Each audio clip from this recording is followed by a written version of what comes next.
Uh, Namaskar to all. A warm welcome to everyone on today's talk on Sangam Talks. So today we have Shri Ratnakar Sadasyula ji. Uh, he is an IT professional with a lot of interest in history and Indian culture. Namaste. No, namaste to everybody. Namaste. And he has we have Shri Nakarji today on we will be discussing on Razakars, like what is the origin of Razakars, what all things they did, and uh, what is the current status of the people who were that time the part of Razakars. What is happening to them right now? So we'll start. So we'll I'll give. I'll go to Ratnakarji. So, sir, we'll start with like what is the history of Razakars? Why Rajakars came into being, and what was the idea behind Rajakars? Like why they were needed? Okay, fine.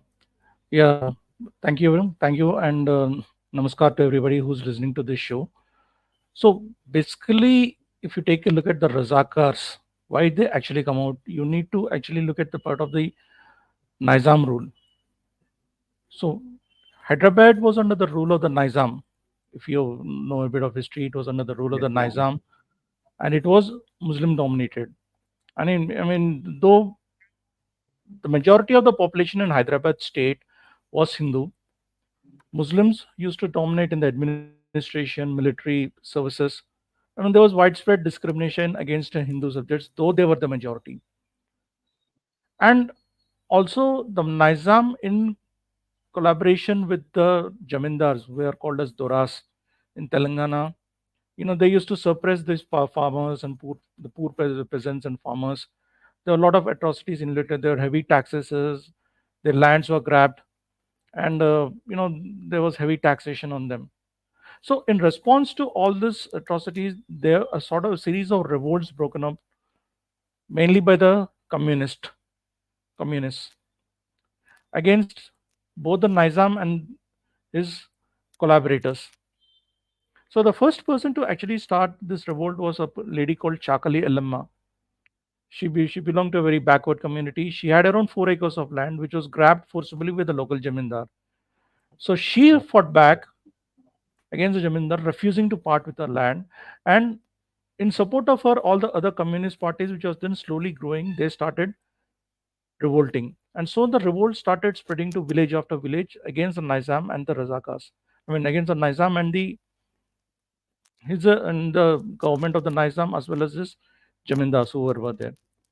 Okay, so why, how, and when did the Razakars come into the picture? So Razakars was started by Qasim Rizvi. Rizvi was a person who was basically from Lucknow. He studied at the Aligarh Muslim University. He migrated later to Hyderabad state and he settled down at Latur, where he worked as a lawyer.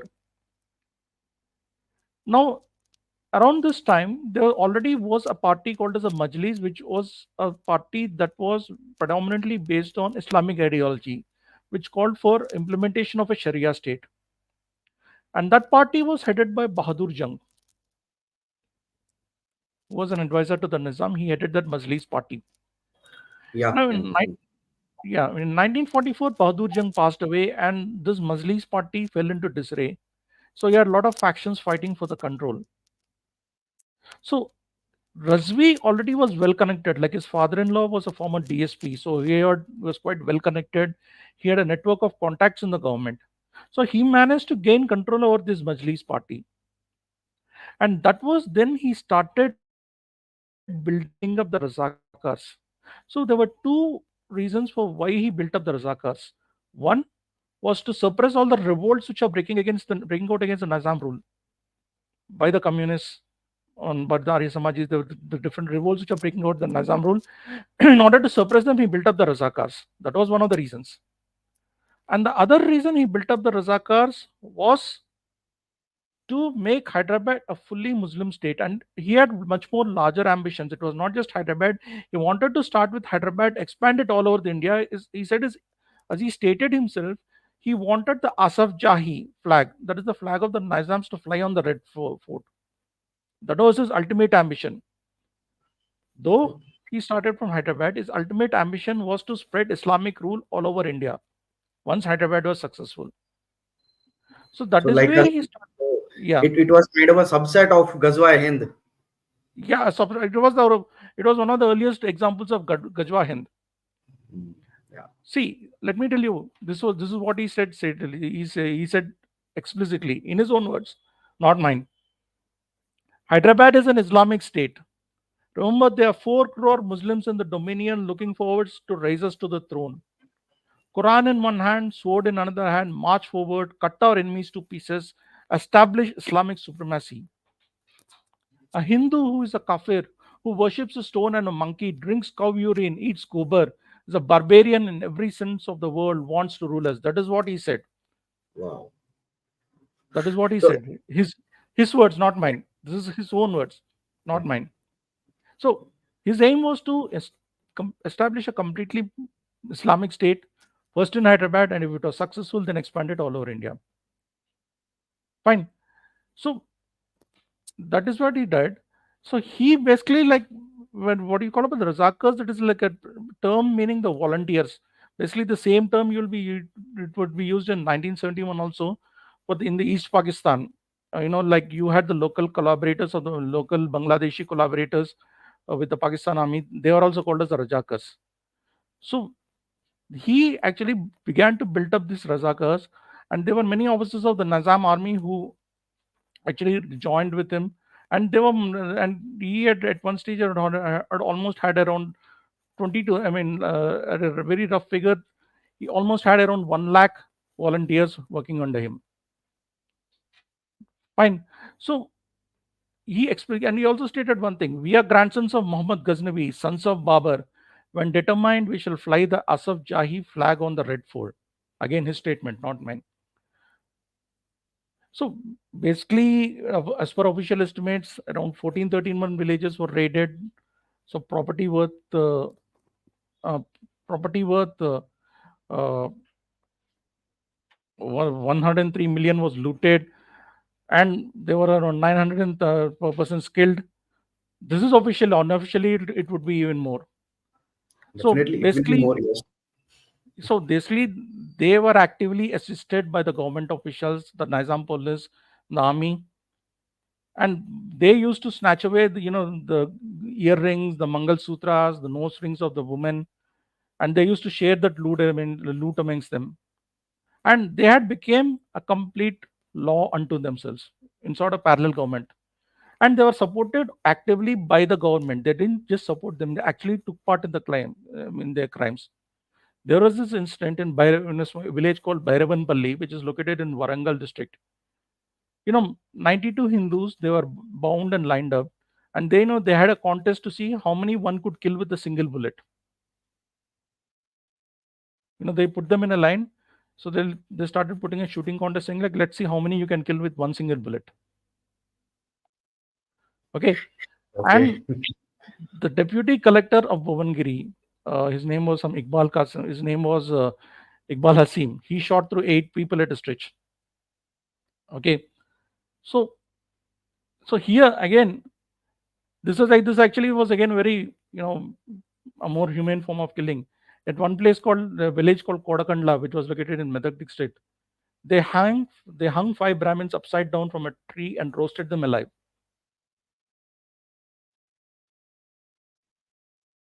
Burned them alive like that. This actually what they did. What the was somewhat more merciful. Okay, there was another instant. Like I'll tell you one more instant.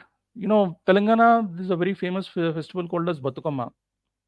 It is this Batukamma festival. This comes during Dasara time, which is a sort Okay. of where women actually gather and they dance around a flower stack. A flower stack which is supposed to represent Devi. They dance around that in a circle, singing songs and everything. Right. So yeah, so this festival is very widely celebrated in Telangana region. So there was this town called Wadi. It's a very small town. It's like now a railway junction, which is located in Gulbarga district of Karnataka, where women were celebrating the Batukamma. The Rajakars raided that village. They stripped all they raided that particular place. They stripped all the women naked, forced them to do the Batukamma naked. Then they killed all the men, and then when these women hid themselves out of shame in the haystack, they burned the haystack. This is like one very infamous incident, right? And they actually would make carry out processions in Hyderabad, brandishing swords. They swore to make Nehru board, the Nizam suite, bury Patel and Munshi in the graves. And even there were Muslims who were opposed to the Razakars. There was this journalist called Shoaibullah Khan, who was an editor. He exposed the Razakar atrocities and the Nizam support. He was attacked at a place called Kachigoda in Hyderabad. His hands chopped off and killed. I mean, even the prisons were not safe. Like in the Nizamabad prison, around 123 Hindu inmates were murdered. The Nizam made a tried to show he was very concerned, formed peace committee of Hindus and Muslims, for the benefit of foreign media and his admirers. But the Hindu members in those committees were just rubber stamps. One of those members, Shanta Gopalacharya, who complained about atrocities, he was shot dead. And after that, none of the other Hindu members in this country dared to raise their voice. Nizam, he later claimed that he was helpless, he was manipulated by Rizvi and the Razakars, but he actually funded them very actively. He was not very innocent, and he was using them as like kind of a secret tool for negotiations without the central government. Fact is, without his support, they would not have had such a free run. Though he tried to control Razvi later, he was warned not to step out of line. Okay, so when Operation Polo began, and it was apparent that Nizam days were getting over, Razvi tried to flee first. With the help of there was an Australian pilot called John Cotton who was an arms supplier to the Nizam. However, government of India gave orders. The flight took off from Hakimpet, and Razvi was stranded. So Rajvi was finally arrested after Polo in 1948, and he was in prison till 1957. So after that, he was released that he would be migrating to Pakistan. Actually, that is when, to be very honest, he just got away with a slap on the wrist for whatever he did. Like he was just arrested and then released, and then said he was asked to go to Pakistan and settle there. Logically, I mean, for what all he'd done, he should have been hanged for his crimes. I mean, that was like, one of the umpteen blunders done by our government then. They just let him get away. This was nothing. I mean, for whatever he did, what he got was nothing. Okay, and that's what. And okay, there is the interesting thing is, after he was released from prison, he actually tried to restart the MIM, but due to effect of Operation Polo, nobody came forward. There people were, nobody wanted to take the risk. It was then a very young lawyer called Abdul Wahab Owaisi who took up the charge. Abdul Wahid Owaisi, who happens to be the grandfather of the current Hyderabad MP. And that is how I the can Majlis party, yeah. and that is how the Majlis party started. That's how the Majlis party restarted in Hyderabad. And that is how the Ovaisis, there's a reason why so current the Owaisi always doesn't, he always keeps talking negatively about Hyderabad Liberation Day. So in a brief nutshell, that is the history of the Razakars.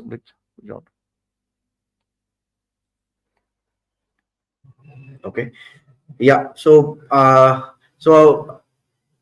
from this, whatever like we have just listened from user, so we can see from where this mentality is coming. So this is not like something new. So this is, even when we read about various attacks which happened right since the days of Qasim and Gori and all these things. So this is the same mentality which is going on, and this Yeah. is not changed after so many years.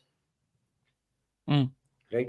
And Yes, so right. sir, going in details of the things that they did, so do we have why we don't have this mainstream history and other things, why we don't have these things, and Actually, in movies and all, it is shown that just Operation Polo happened and Nizam surrendered and Hyderabad was merged with the Union of India, right? But it is not that straightforward, like how it is being shown.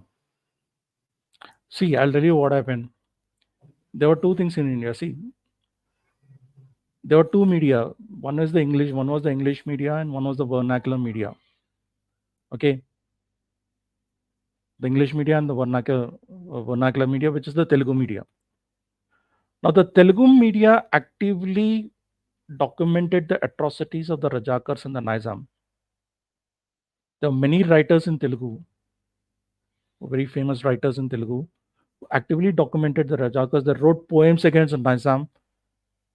I'll tell you, there's a very famous song in Telugu. బండెనక బండి కట్టి 16 బండ్లు కట్టి నేను వస్తున్నాను కొడుకురో Nizam సర్కురోడా. You mean translated means I'll tying one car after another card and 16 cards in a row. I'm coming after you, agent of the Nizam. Very loose translation. So Yeah, yeah. there was a lot of literature in Telugu about the Nizam and the Razakars and the atrocities the Razakars suffered.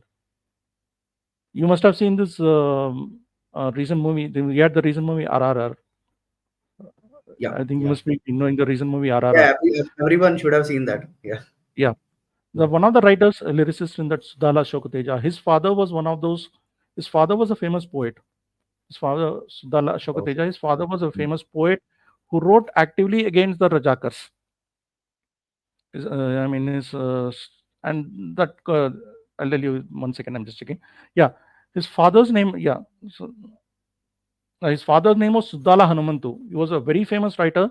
He was the one who actively wrote against the Nizam and the atrocities, and also as well as the Razakars. So, and like he wrote a song called Palleturi Pillagada, basically meaning like, you know, गांव का लड़का, or youth of the village, that inspired many people to fight against the Razakar and their stooges, and the Razakar and the Nizam. And apart from this, also there were many other writers along. I mean, there were many other writers from Telangana, primarily from in Telugu. You know, like uh, like like the Maktuuddin Mohin, though a Muslim, he wrote actively against it. Then there was Kalaji Narayan Rao, another famous writer who actively wrote against the Nizam. So there was a lot of literature in Telugu about the Nizam, the Razakars, and their atrocities. However, what happened was the English elite, the Anglicized elite, they were in support of, they were the ones who supported the Nizam. So they were the one, you're taking out the hospitality of the Nizam, so they wrote glowingly about the Nizam, Hyderabad is a beautiful city. And he actually, what Nizam did was, he actively used to, he gave them good positions in the government and all. And so they, in turn, they used to praise him and all. And one of them was Sarojini Naidu, a famous freedom fighter. Must have heard of her. She wrote many poems praising the Nizam. So these English writers, this Anglicized elite, they wrote about the Nizam, Hyderabad, such a beautiful city, Urdu, Musharas, and while hiding up all this, what was actually happening, the atrocities of the Razakars, or the sufferings of the ordinary people. Due to this, the story of the Nizam and the Razakars could not come out openly, because all that literature was there in Telugu, and unfortunately nobody made an effort to translate those writings from Telugu to English also. It's because I am from Andhra Pradesh and Telangana, we know it because we grew up reading those stuff. But people outside, non-Telugu people would not be knowing about it. Or people from, so basically like, or those from northern Karnataka, or those from Marathwada, they would be having some idea about it. So due to this, all this particular literature did not come out really. So it was just made out there were some disturbances. Operation Polo, Indian Army came and occupied, but there's a vast history. Like you had the Telangana Revolt initially before the Indian Army came in, which actually fought against the Nizam, which fought against the Razakars. and it was one of the most violent phases ever. That was, but that was not come out for some of the for many reasons.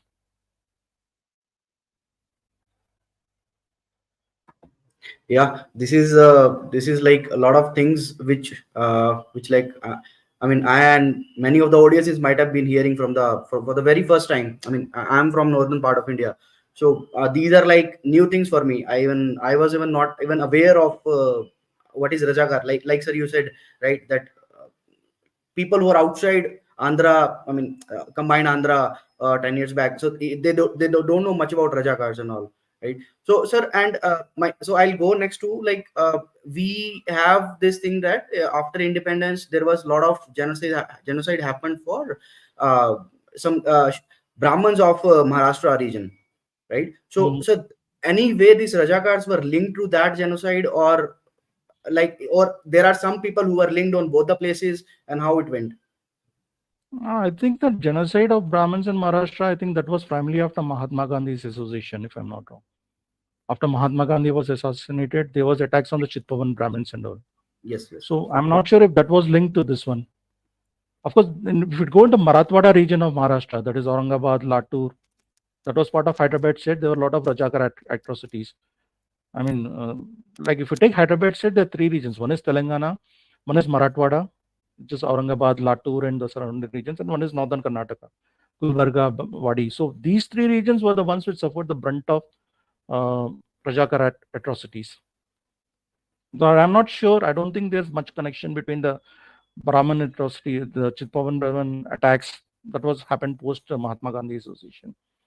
If- Yeah, I'm not sure understood, there's sir. much. Because want to this. No, I didn't get you. Can you just come again? The question is. Yeah, sir. I was asking like all these things, uh, genocides and the killing in the name of religion. All these things, they are actually kind of degrading the growth as a country, Hmm. right? So why our leaders are not able to, like suppress all these things? Why is like we people, I see a lot of people, lot of afraid also these things, that they, if they say in front of people, then there might be some repercussions and those kind of things, See, the simple right? But thing, these the kind people of are very open, these people do these things very openly. see, I'll tell you one thing. Single thing, uh, the kind of pseudo-secularism we have. You forget about Razakars and what happened during partition. 1990 Kashmir Pandits massacre. How many knew about it? Hmm. Right. How many knew about it? It's on.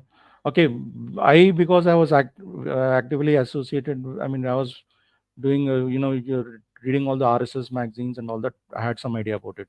But how many knew about the Kashmir Pandits massacre? I mean, that was in recent times. I'm not talking about history that happened somewhere in the 1940s or that itself didn't come out for a very long time. It was only Yes. later that it started coming out. Hmm. Yes. There's so many like that.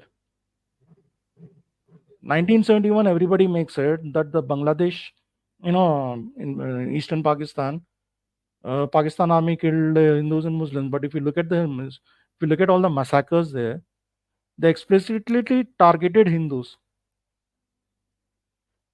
If you look at all the massacres in 1971, it was explicitly they targeted Hindus. Bengal, in fact, had two wave of refugees, once during partition and once in 1971. Again, again, not many know about the extent of the massacres. Everybody knows 1971. We fought a war.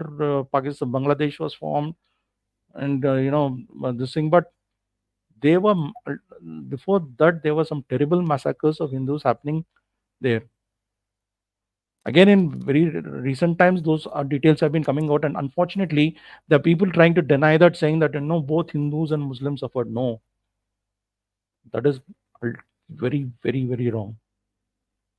The Pakistan army in East Pakistan targeted only the Hindus. They used to open their lungis, they used to check, the birthmark, that mark which differentiate Muslims and Hmm. Hindus. In some Hmm. cases, the Hindus were asked to read the Kalma. If they're not able to read it, they're identified as Hindus and shot dead. Those details then, those details also, they didn't come out much. I mean, and to top it, see, the problem what we are having is we are not able to call a spade a spade. We try to do this monkey balancing, saying that Hindus suffered in Kashmir, but Muslims also suffered. Hindus suffered in Bengal, in East Pakistan, but Muslims also suffered. Yeah, see, the thing is, Hindus were the one explicitly targeted on the basis of religion. Even with the Razakars also, I have people coming and telling me, see, Razakars also were made up of Hindu mercenaries and all that. Some Muslims also lost their life. No, because the Razakars' aim was explicit. They wanted to establish an Islamic state in India. So saying that there were some Hindu mercenaries who fought with them, it doesn't make sense. That is what needs to be told. We are afraid of confronting a past. You take Jews, they document their history, what happened in the Holocaust. They document their history today through books, museums, articles. They don't let people forget it. We don't even come out with the facts, in spite of the fact that we suffered so many genocides and massacres everywhere. Take Kashmir, you take Bengal, you take Hyderabad state, or you take some other states. There's so many happening. And and on the top of it, one riot happens in Gujarat and everybody makes books, movies, stories. One riot happens in books and movies and stories, and they keep on, drilling that for years and years together, as if like, that Muslims are being massacred and genocided in India, and India is becoming intolerant. Or one Muslim guy is killed in somewhere near Noida, and they make a big hue out of it, saying that India has become intolerant. We'll do award wapsi every day. I mean, how many did award wapsi for Kanai Halal or the doctor in Maharashtra? How many did award wapsi for Kanai Halal and the doctor in Maharashtra? How many people said that we are ashamed to be Muslim because of what happened to Kanai Halal? No, it's like Muslims get killed. Everybody says, no, yeah, I'm ashamed to be Hindu. This is not the India I grew up. This is, we have become intolerant. Hindus get killed. They said, no, it is, yeah, they come up with like this kind of unfortunate that Hindus were killed, but you see, Muslims are also suffering. Come on, man. This is what we are doing is we are just lying to ourselves. We are living in denial and delusion, and that's hurting us. Unless we call a spade, unless we come out with the facts directly, we cannot confront our past. And everybody Yeah. says like, why do you want to dig up the past? Then why do Jews keep on digging up the Holocaust? I mean, forget about Jews. Yeah, Armenians were not a very large community, were not that community. They regularly document the massacre that happened to them at the hands of the Ottomans. Every community in the world documents the atrocities it suffered, and they speak it up for it, except us. Because we won't appear as if we are very progressive and modern. Ghanta progressive and modern hai yaar. We are just living in self delusion. That's all. Yeah, very well said, sir. We are living in denial and delusion. That's the state currently we are in. So, Yeah, sir, thank you very much for joining us for this discussion. yeah, And we'll have you another session on another topic soon on Sangam Talks. So yeah, thank you, sure. sir. Thank you for joining us, and thank you for all the audience for bearing with us. Yeah.